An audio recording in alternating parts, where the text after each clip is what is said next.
नमस्कार, आपका स्वागत है दोबारा CNBC आवाज़ और एबिक्स कैश के इस शानदार स्टूडियो में।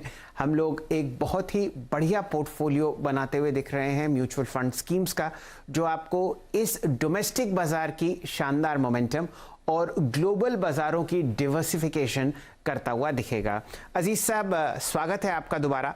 और अभी तक हम लोगों ने डोमेस्टिक मार्केट्स में Mirae large cap, Axis small cap, DSP mid cap, HDFC flexi cap और आपने मोतीलाल ओसवाल का मिड कैप 100 ETF खरीदवाया है। अब बताइए, विदेशी पर्यटक हमारे देश में आते हैं और भारतीय पर्यटक बाहर जाते हुए आपको दिख रहे हैं अरसों से, लेकिन अब बहुत ही बढ़िया मौका है कि हम भारत में बैठे विदेशी बाजारों को निवेश कर सकते हैं। RBI ने ये हमें परमिशन दी है।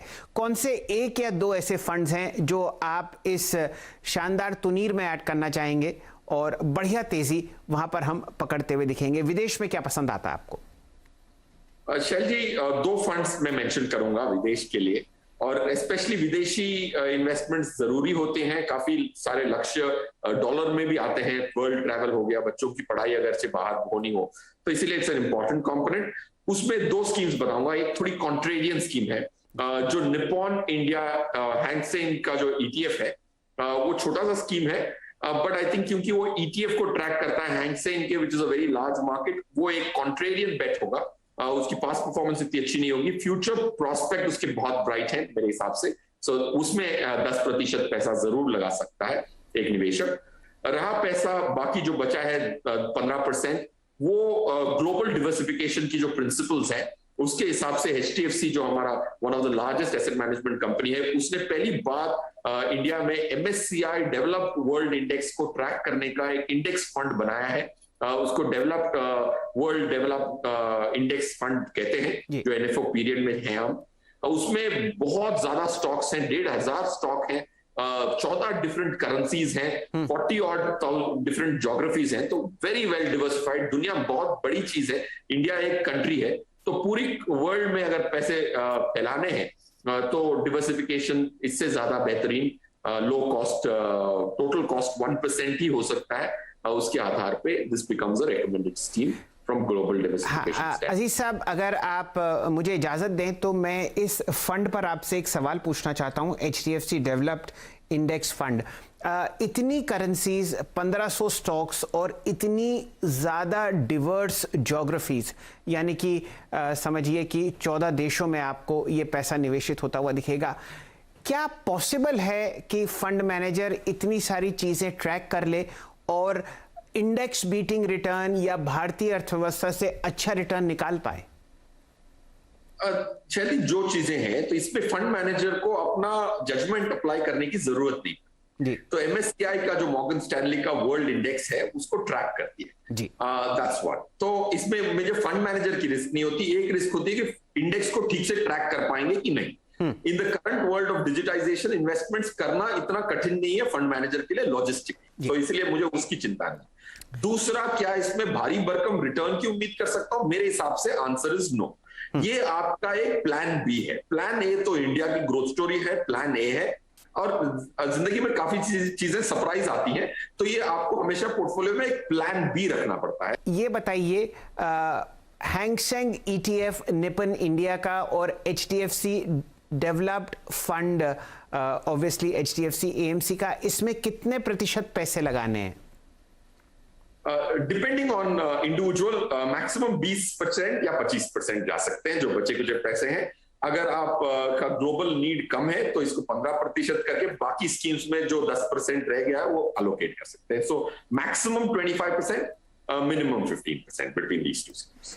अच्छा, चलिए, तो 25 से 15 के बीच में आप निवेश कर सकते हैं इन दोनों फंड्स में। चिंता मत कीजिए, सारी डिटेल्स आपके सामने ग्राफिक पर आई रही हैं। पेंसिल और कॉपी साइड पे रख दीजिए। ये सब नोटेशंस आपको हमारे ट्विटर हैंडल्स पर और अजीज साहब के ट्विटर हैंडल्स पर ऑलरेडी मिल रही हैं। एक बात और अजीज जी, हम लोग इक्विटीज में निवेश कर चुके हैं, हर तरीके का फंड जो बहुत ही बढ़िया रिटर्न्स दे सकता है आगे आने वाले समय में, वो आपने सजेस्ट किया। अब डेट की भी एक बहुत अहम भूमिका होती है लंबी अवधि के लिए अपने पोर्टफोलियो में बैलेंस बनाने के लिए। अगर कोई ऐसा व्यक्ति अपने पोर्टफोलियो में डेट डालना चाहता हो तो बचे हुए 10% पैसे के लिए क्या कीजिएगा? एक एनएफओ है आईसीआईसीआई का जो पीएसयू कंपनीज और स्टेट डेवलपमेंट लोन्स में पैसा लगाता है 50-50 ऑलमोस्ट 5 साल 6 साल का इन्वेस्टमेंट है क्लोज टू 5.8 to 6% की रिटर्न मिलने की उम्मीद है आफ्टर टैक्स इंडेक्सेशन के बाद 5.25% की रिटर्न की उम्मीद है जो 8% की एफडी जितना रिटर्न हो गया अगर 5.2% की तो that's one scheme and Bharat bond ETF जो ईडलवाइस का है 2031 पेपर अगर लॉन्ग टर्म के लिए डेट चाहिए तो 2031 ऑलमोस्ट 10 साल का 6.7-6.8% की रिटर्न विद नेग्लिजिबल और nil cost I would say is possible. तो इन दोनों में 5% या एक में 10% आप जरूर डाल सकते हैं।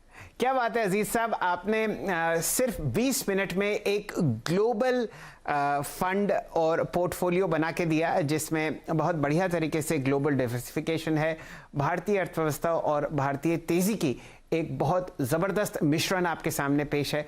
और अगर आपको डेट पसंद है तो डेट स्कीम्स भी।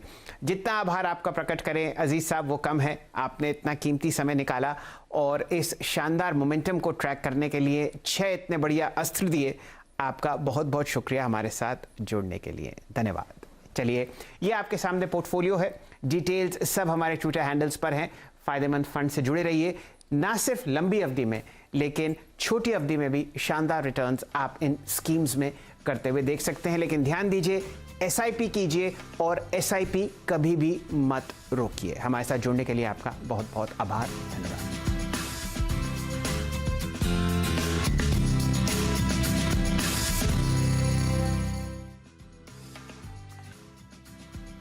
आपकी सेहत से